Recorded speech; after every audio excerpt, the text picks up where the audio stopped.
izinkanlah kami menyampaikan laporan penyelenggaraan kegiatan seminar Tari Topeng Cirebon tahun 2023, yaitu sebagai berikut. 1. Dasar pelaksanaan Undang-Undang Nomor 5 tahun 2017 tentang pemajuan kebudayaan. Peraturan Bupati Cirebon Nomor 37 tahun 2021 seri D tentang tugas, fungsi, dan tata kerja Dinas Kebudayaan dan Pariwisata. Insya Allah saya minta dukungan dan doanya saja. Ada aturan yang sekarang kami sedang perjuangkan. Jadi turunannya secara klasifikasi dari undang-undang, kalau ada yang baik dicantumkan ini sebenarnya dari Kemenkrab. Setelah dari kementerian, provinsi. Ini secara gradual ini mekanismenya. Setelah dari provinsi, baru peraturan daerah, bukan perbub. Kalau perbub itu yang mengeluarkan birokrat, birokrasinya. Tapi kalau perda ada representasi wakil rakyat di situ. Maka dari itu saya baru masuk, saya gaspol, saya minta Pak Ketua Dewan Lutfi segera keluarkan itu namanya Riparkab. Riparkab itu sebagai cikal bakal tata kelola dari peraturan daerah. Dan insya Allah ya Mbak Ika, sebentar lagi sekarang tinggal ditandatangani saja. Itu sebagai payung hukum, itu sebagai rohnya. Kita mau bekerja tanpa ada payung hukum, nonsen. Ketika kita kemarin itu ya penyelenggaraan ya ada dari Angklung Bungkuk sebagai destinasi wisata kearifan lokal Cirebon. Ya, kalau di tingkat nasionalnya siapa itu? Batik atau Reok Ponorogo diklaim oleh Malaysia. Nah itu kalau kita sudah punya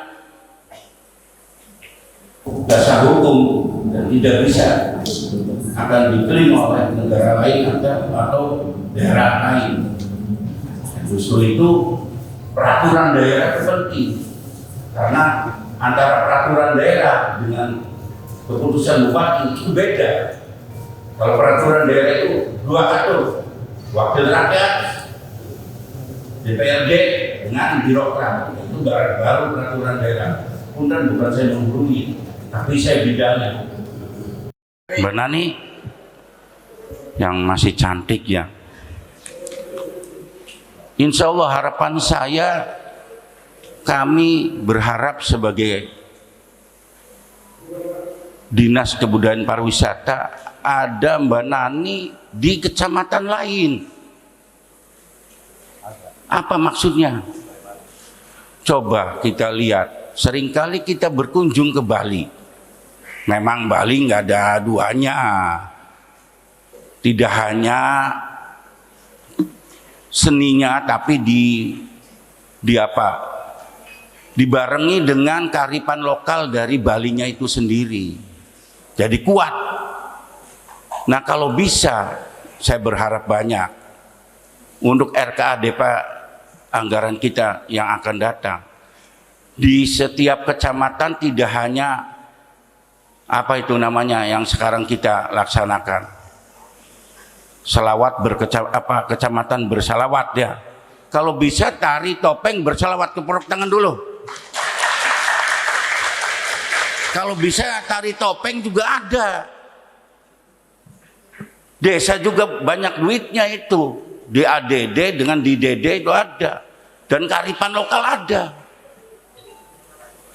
Artinya bahwa kita kalau sudah mensosialisasikan cinta terhadap kebudayaan kita, kalau kita cuma hanya seremonial begini saja ya akan hangus dengan sendirinya, ditinggal zaman. Nah, bagaimana cara menggugahnya? Ya harus ada peran kehadiran pemerintah atau pemerintah daerah di sini. Kan uangnya dari rakyat juga. Setuju? Nah. Karena ini bagian daripada visi misi Bupati yang memang harus bisa selesai pada akhir masa jabatan saya Bupati dengan Wakil Bupati. Budaya ini memang harus kita lebih kembangkan. Kita sudah punya gedung kesenian yang ada di Gegesik. Itu dulu program Pak Sunjaya dulu di sana, ya. Itu bisa dijadikan ya London traveling, London travel, ya. Nah, ini bisa nih nanti apa saja yang bisa kita tampilkan di sana, ya, seperti itu. Karena apa? Ini nanti akan menjadi pendapatan asli daerah kita. Yang nantinya apa? Harapannya kembali lagi kepada pembangunan Kabupaten Cirebon. Ya, seperti itu. Jadi yang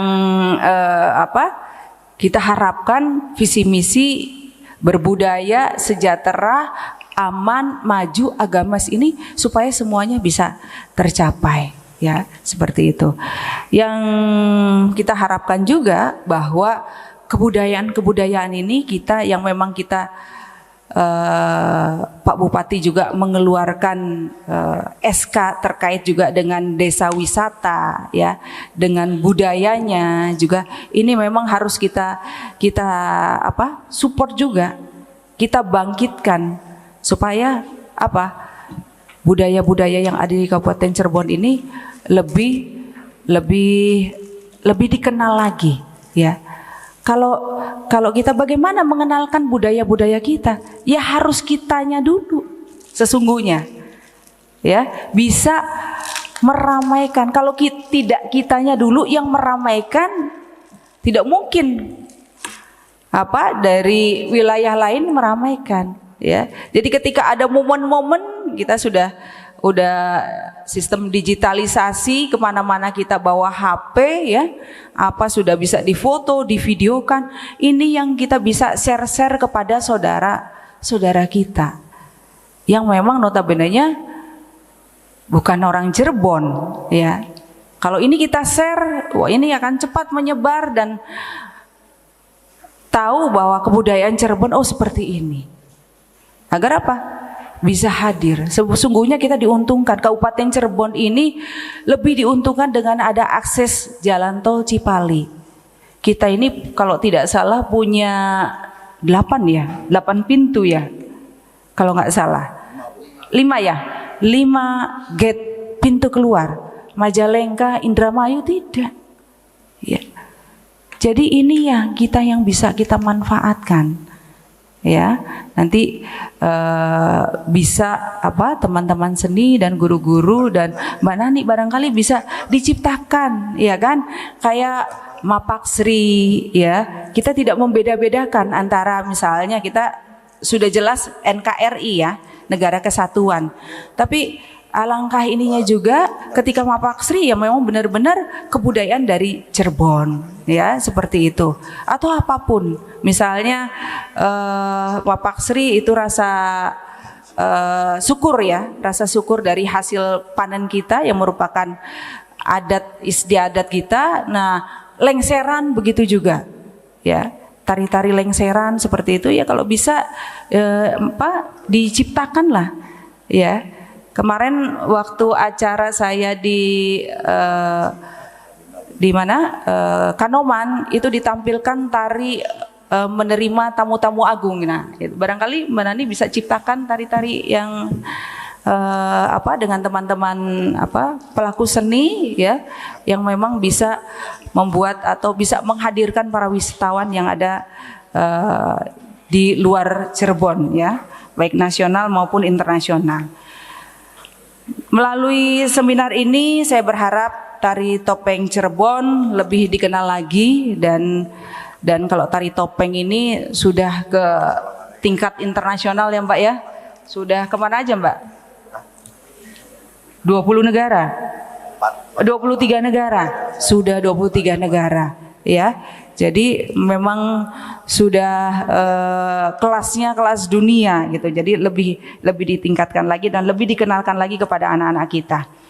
Kalau bukan kita, siapa lagi yang akan peduli mengembangkan kesenian tradisional tari topeng? Terlebih dalam perlindungan, pengembangan, pembinaan dan pemanfaatan seni budaya Kabupaten Cirebon harus bisa meningkatkan peran serta ekonomi kreatif masyarakat. Ya, ekonomi kreatif ini diantaranya ada seni tari, ya kulinernya yang tadi saya sampaikan.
Baik, kita mulai pembicaraan ini. Jadi ini dari hasanah, dari kehidupan topeng ya, antara masa lalu dan masa kini.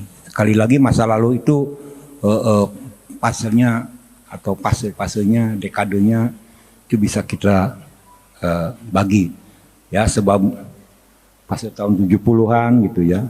Karena pertama kali saya di pertengahan tahun 70 tahu topeng itu.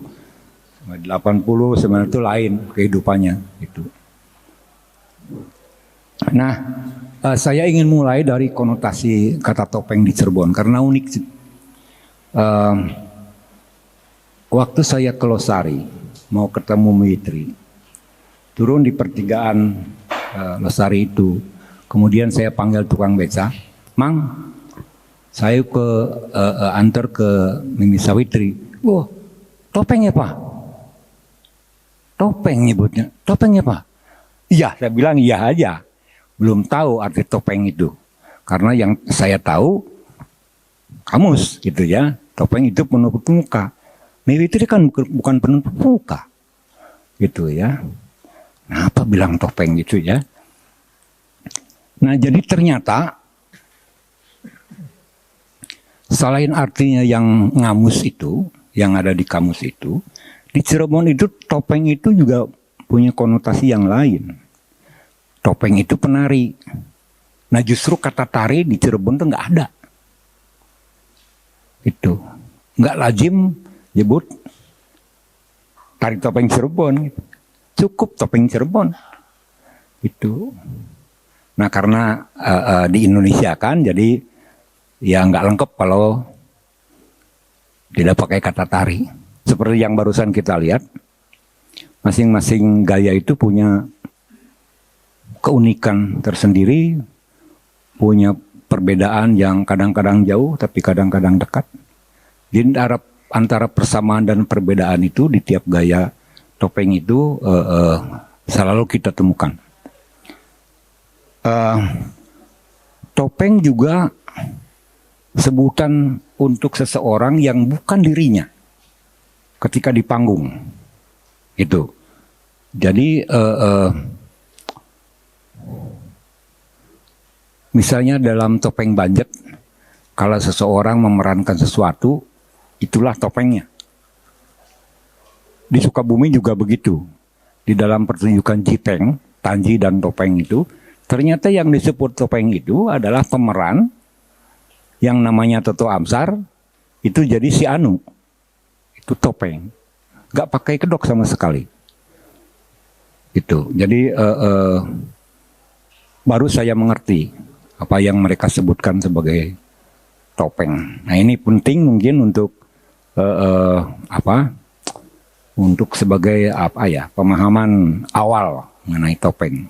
Atau mungkin tidak penting, tapi saya utarakan seperti itu.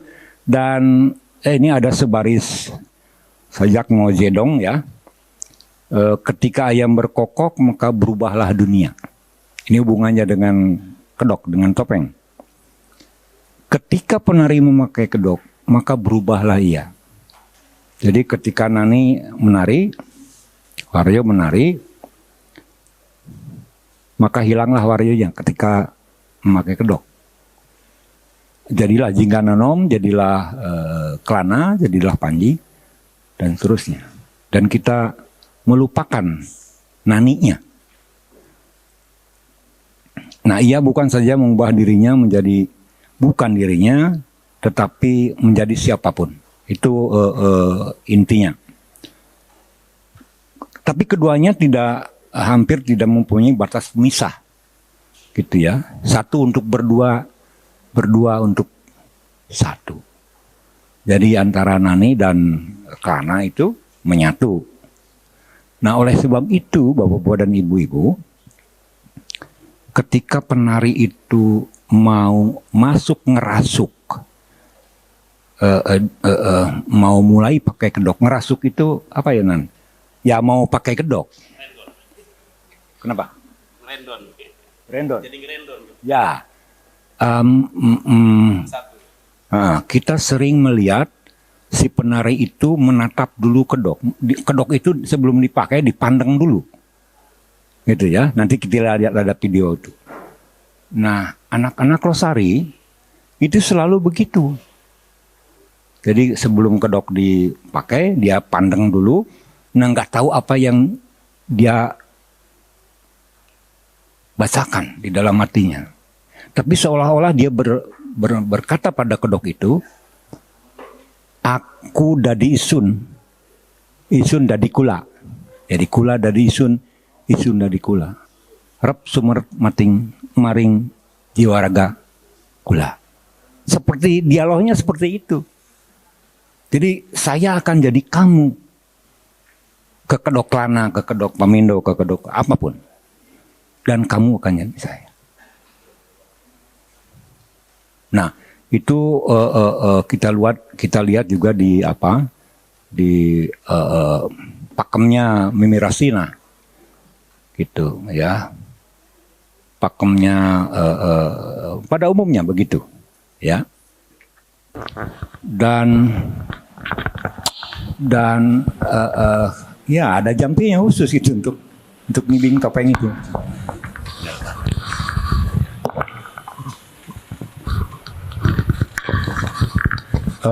Jadi nggak sembarangan, nggak asal pakai begitu ya. Nah, apalagi kalau kedok itu kedok turunan, yang aura mistisnya sangat kuat. Jadi topeng itu memengaruhi pemakainya, ya. Siapapun yang memakai topeng akan mendapat kebebasan, ya, karena wajah aslinya tertutup. Nani, Baeda atau yang lain-lain kalau sudah pakai topeng itu punya kebebasan tersendiri.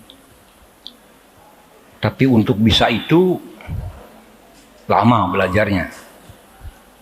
Nggak bisa sehari, 2 hari, sebulan, 2 bulan. Gitu. Harus ada laku spiritual yang dilakukan. Dan itu umum di lingkungan dalang topeng sepuh terutama. Saya tidak tahu sekarang, tapi yang masih melakukan ini dia. Masih Senin Kemis. Saya nggak tahu laku spiritualnya apa lagi. Karena banyak sekali yang dilakukan oleh mereka.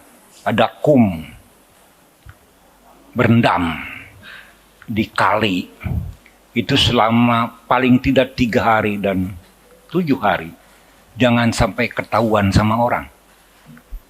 Itu miwitri itu sampai begitu. Tidak boleh tidur di pan itu apa? Di amben. berpuluh-puluh tahun. Jadi tidurnya gelaran. Ada yang ngabeti, tidak makan nasi seumur hidup.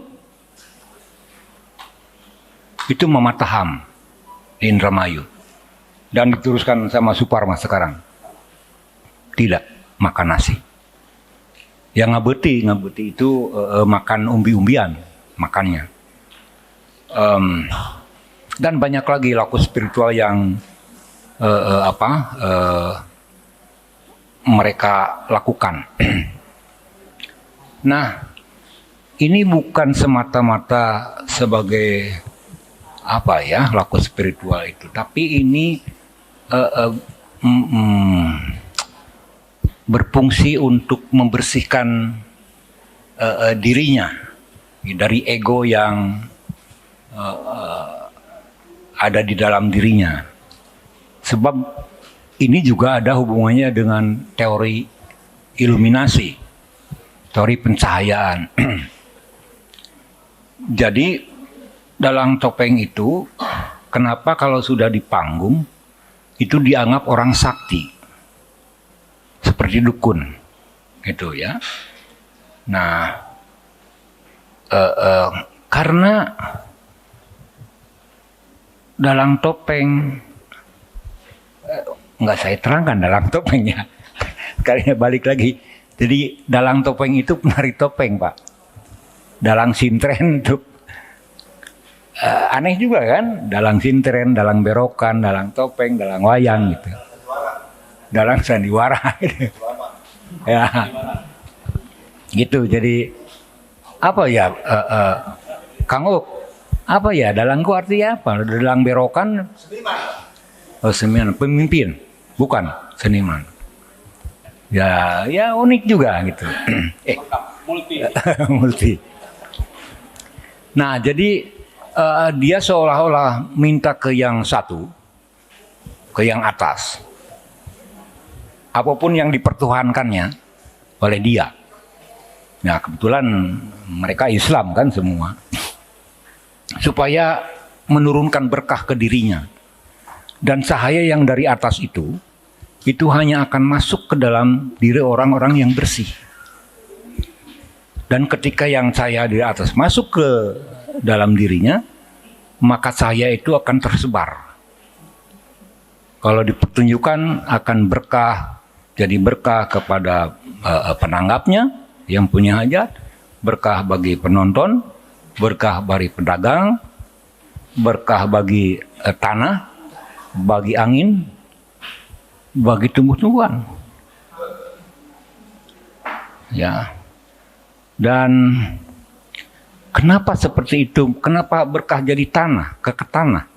Berkah ke tumbuhan, berkah ke angin. Karena itu asining kehidupan.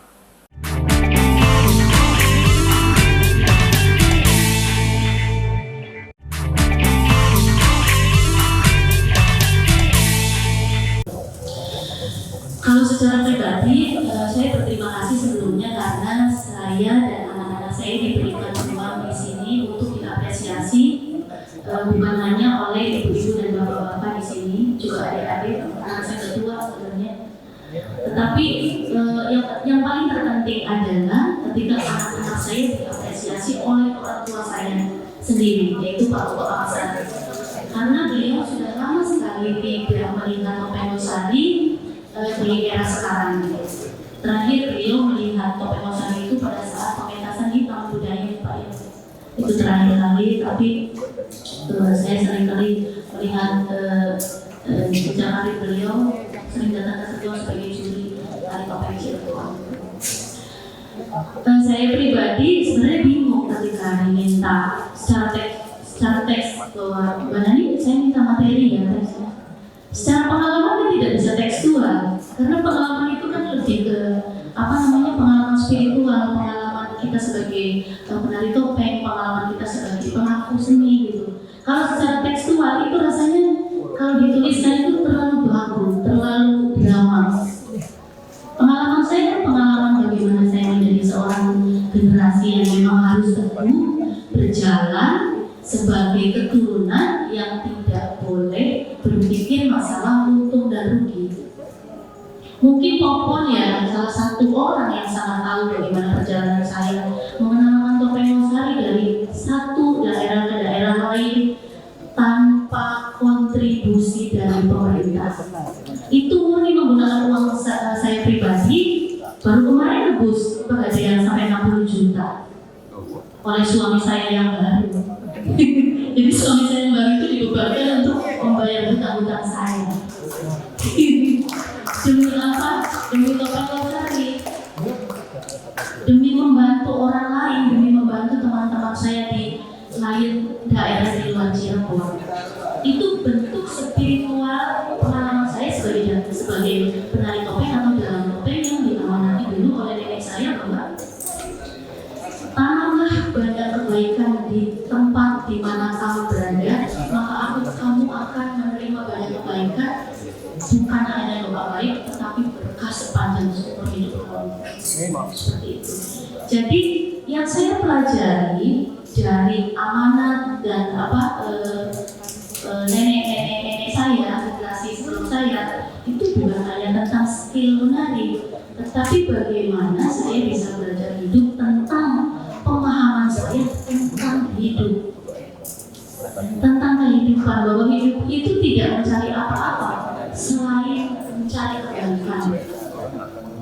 Tidak boleh dengki, tidak boleh iri. Ketika menari, kenapa saya tidak pernah make up, tidak pernah pakai bulu mata pada saat saya di luar negeri atau pada saat saya dimanapun? Terserah orang mau berpikir bahwa saya tidak profesional, terserah. Karena menari itu pasrah, menari itu ikhlas. Orang mau melihat saya bagus, silakan. Tidak memuji saya juga, saya tidak harus pujian. Saya menari semata-mata karena saya percaya bahwa saya menari itu sebagai ibadah, memberikan apa yang saya bisa kepada orang banyak. Kecuali acara dinas, kalau acara dinas saya tegas. Kalau acara dinas karena ada dananya, saya terang-terangan, Pak, sanggupnya berapa? Kalau misalkan fleksibelnya misalkan sekian, Mbak, oke, saya akan berangkat sekian. Gitu. Tapi kalau acara-acara lain, apalagi acara sosial, demi Allah Rasulullah saya tidak pernah menari seperak pun. Itu tidak boleh, karena seorang penari atau dalang topeng tidak boleh menarip. Kita hanya boleh menerima seikhlasnya dari apa yang orang kasih. Seperti itu. Jadi itulah pelajaran hidup yang paling berharga yang saya dapat dari nenek moyang saya. Menari bukan hanya sekedar bergerak, tetapi bagaimana kita mengkontribusikan apa yang kita mampu kepada orang-orang banyak yang mengapresiasi kita, energi kita, segala sesuatu yang kita bisa. Itu semata tujuannya hanya untuk Gusti Allah, untuk saya pribadi, dan untuk bumi yang menjadi panggung saya. Seperti itu. Mengenai orang mau berapa orang yang menonton, nenek saya bilang, kalau menari itu nggak usah sadar penonton. Kenapa kamu nari harus merem, Nok? Karena ketika kamu merem, kamu melibatkan hati. Itu kamu tidak akan sadar siapa yang melihat kamu, sehingga kamu tidak akan sombong. Kalau matamu melek, kamu akan tahu berapa orang yang melihat kamu, sehingga kamu jadi berambisi untuk bagus. Sedangkan menari itu tidak boleh dibagus-bagusin. Menari itu tidak boleh ditata rapi, tidak boleh berpikir, oh ini habis dari kanan ke kiri. Secara pakem memang iya, secara struktural kepenarian iya, memang itu koreografinya sudah tetap. Tetapi tidak boleh menyombongkan diri bahwa saya menari semata karena saya pengen dipuji. Tidak seperti itu. Saya tidak tahu apakah zaman sekarang itu, di generasi sekarang itu masih generasinya itu masih menjalankan laku spiritual, lelaku ya Bu, Pak Ade. Lelaku itu artinya bahwa sebelum kita menari itu harus tirakat, harus puasa. Zaman sekarang kan anak-anak saya nggak apa-apa, jadi contoh saja. Sebelum menari jangan lupa sarapan ya, Nok, takut pingsan gitu. Padahal saya zaman dulu hingga sampai sekarang, saya ketika menari itu harus puasa dan tidak boleh kena apapun. Perut saya harus kosong, karena ketika perut saya kosong, nenek saya bilang, konsentrasi kita jadi penuh. Seperti itu. Dan mudah-mudahan generasi sekarang itu masih ada sebagian yang menjalankan laku spiritual gitu, karena itu penting sekali. Seperti itu. Dan Ada banyak pengalaman spiritual tentang hidup, bagaimana artinya kita menjalin silaturahmi dengan seniman-seniman lain di luar Cirebon dengan tanpa berpikir untung rugi, dan itu penting sekali. Jangan sampai kita hanya besar dikenal di wilayah kita sendiri, tetapi kita harus bisa ngamen atau melakukan bebarang dengan cara kita sendiri, dengan cara modern, memberikan kebaikan di berbagai tempat itu dengan cara kita. Gitu. Jangan bergantung pada pemerintah. Kalau kita bergantung pada pemerintah, kita mati. Kita tidak akan produktif, tidak akan berkreativitas. Sanggar saya selalu latihan di Sabtu Minggu, bahkan dalam kondisi pandemi. Ketika pandemi, saya dengan keluarga besar Sanggar, satu-satunya Sanggar yang tidak mendapatkan bantuan dari pemerintah cuman Purwakencana. Itu di blacklist, nggak ada bantuan. Akhirnya saya jualan masakan untuk tetap bisa menghidupi Sanggar. Sebisa saya, karena nenek saya pun ketika tidak manggung itu jualan. Tidak apa-apa, yang penting halal. Buat saya melakukan segala sesuatu karena kehidupan itu bukan spiritual tentang menari, itu pelajaran berharganya adalah banyak pelajaran yang di situ yang bisa kita petik, bukan hanya belajar tentang skill menari saja, tetapi banyak pelajaran hidup yang kita dapat dari situ, soal kesabaran, keikhlasan, nrimo, dan legowo, serta dijauhkan dari perasaan dengki apabila kita melakukan laku tirakat sepanjang seumur hidup tidak putus. Seperti itu. Mungkin hanya sedikit karena ini waktunya kan terbatas ya Bu. Mudah-mudahan saya ada kesempatan untuk bisa tanya jawab di session berikutnya, insya Allah. Tapi itu hanya sebagian kecil pengalaman mengenai saya keluar negeri. Itu kan hanya bonus dari Gusti Allah. Misalkan melalui orang, kan rezeki itu bisa datang dari siapapun gitu. Kalau kita baik, saya percaya kalau attitude kita baik, laku lampah kita baik, hati kita lurus jauh dari pikiran kotor dan dengki, rezeki kita akan dimudahkan. Itu saya selalu percaya.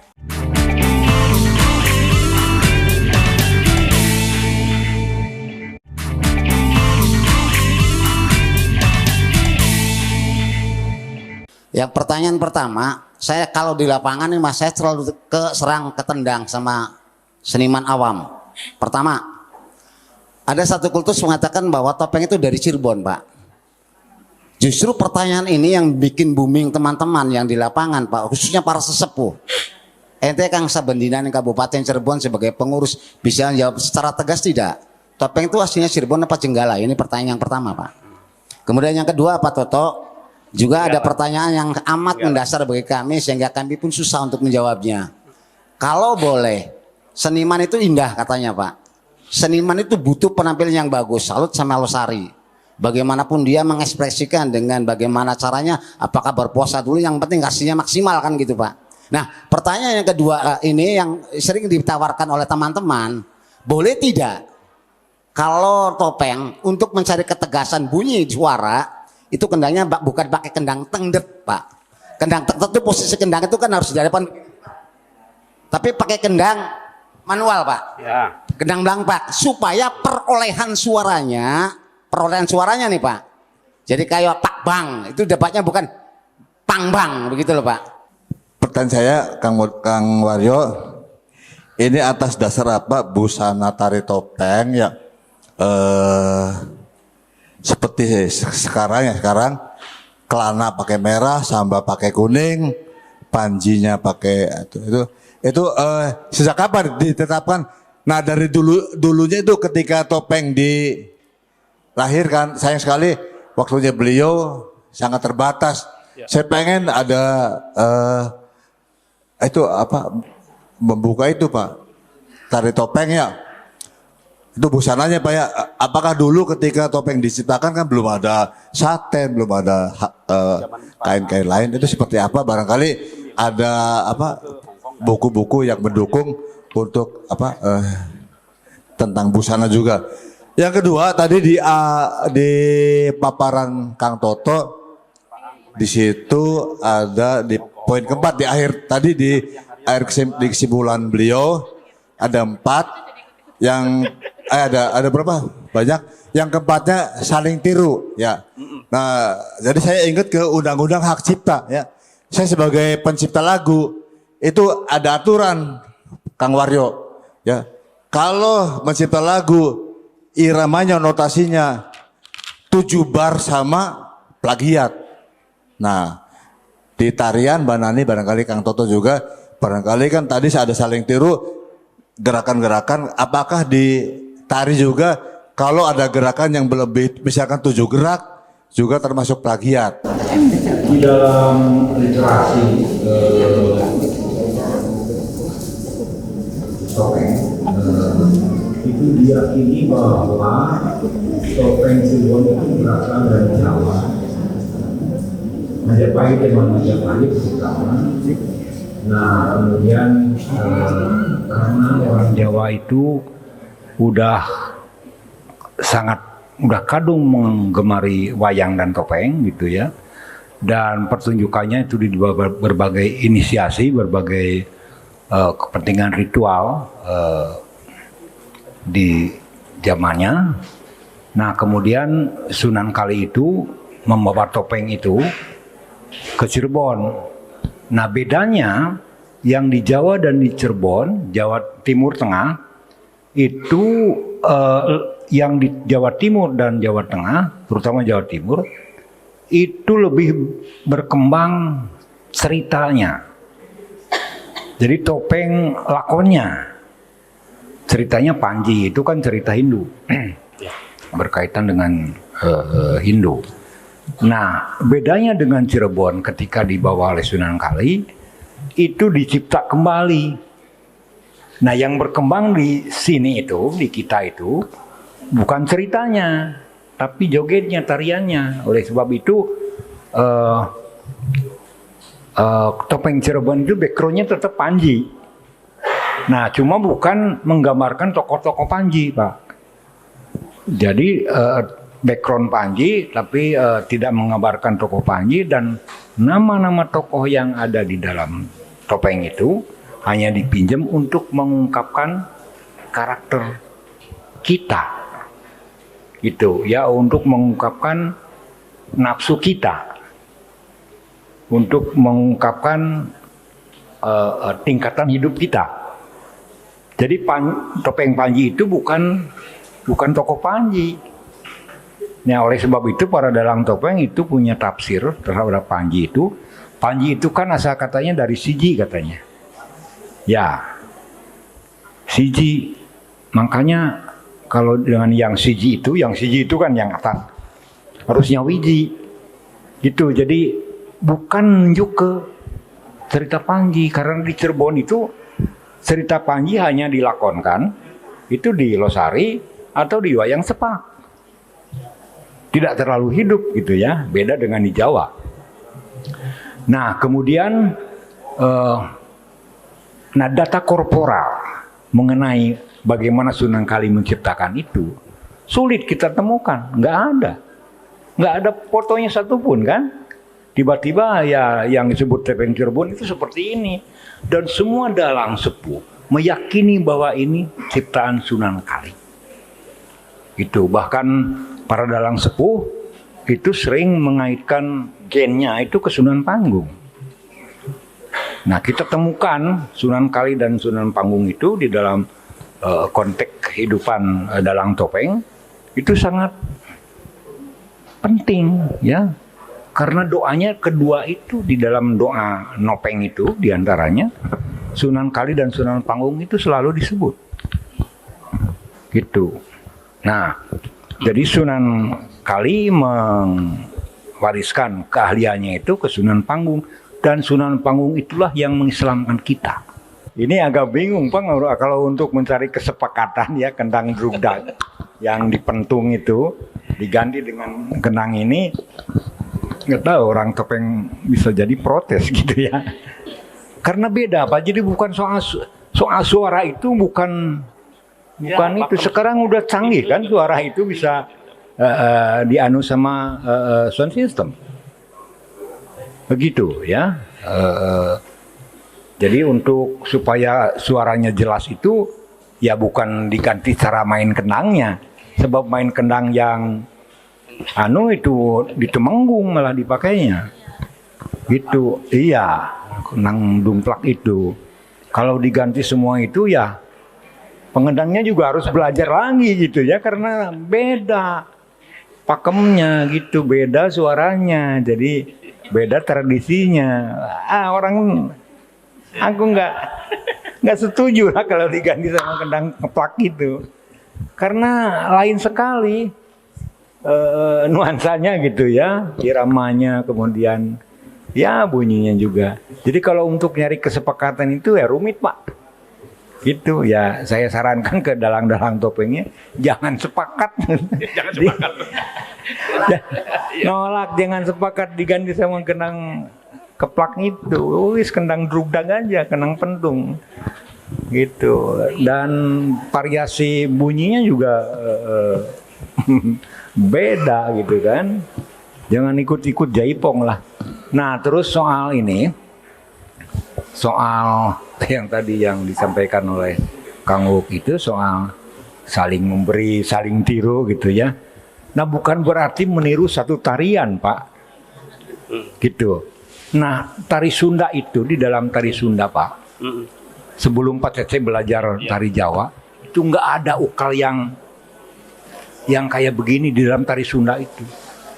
Ukelnya yang disebut oleh mereka itu cokel bolen, Pak. Kayak orang mencungkil itu diketuk tilu.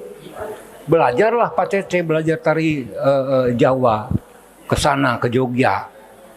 Diambil itu ukelnya itu. Ukelnya ini ya seperti dalam video itu.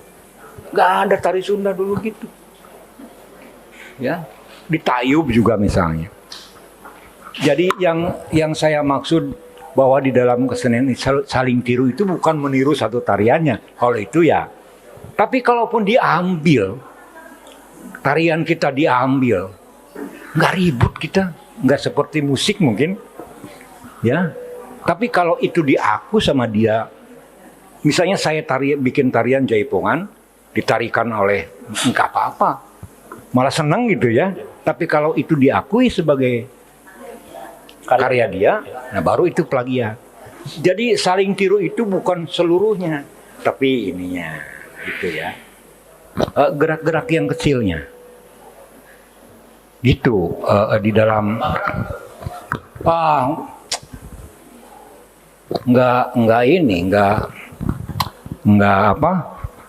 Nggak pasti Pak. Tapi begini, tari kursus atau ibing patokan yang di Sunda itu berjalan, itu kan perkawinan antara topeng sama tayub seperti yang saya katakan tadi.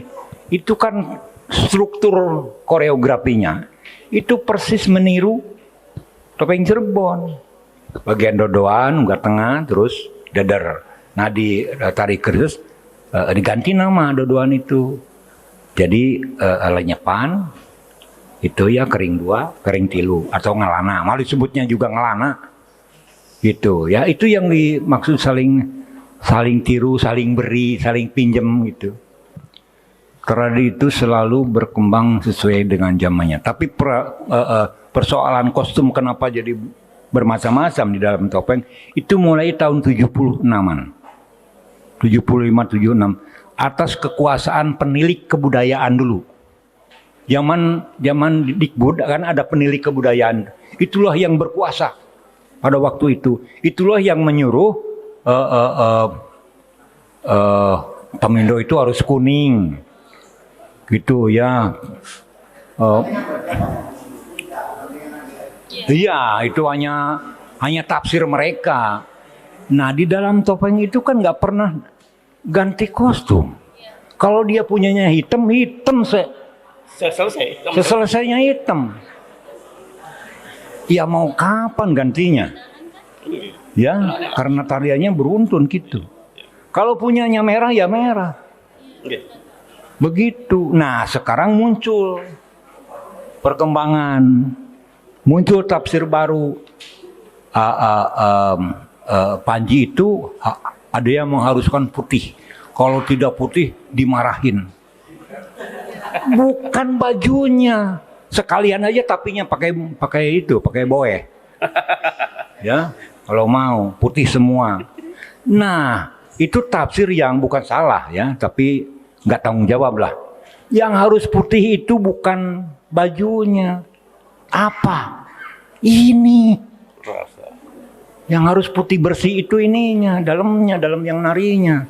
Seperti yang Nani katakan tadi. Itulah kenapa dia puasa, itulah laku spiritual. Jadi bukan bajunya, bukan tapinya yang harus putih, Pak. Nah, saya juga agak kurang setuju pada para sanggar yang ikut paham itu gitu. Tapi nggak apa-apa sebetulnya, biarin aja.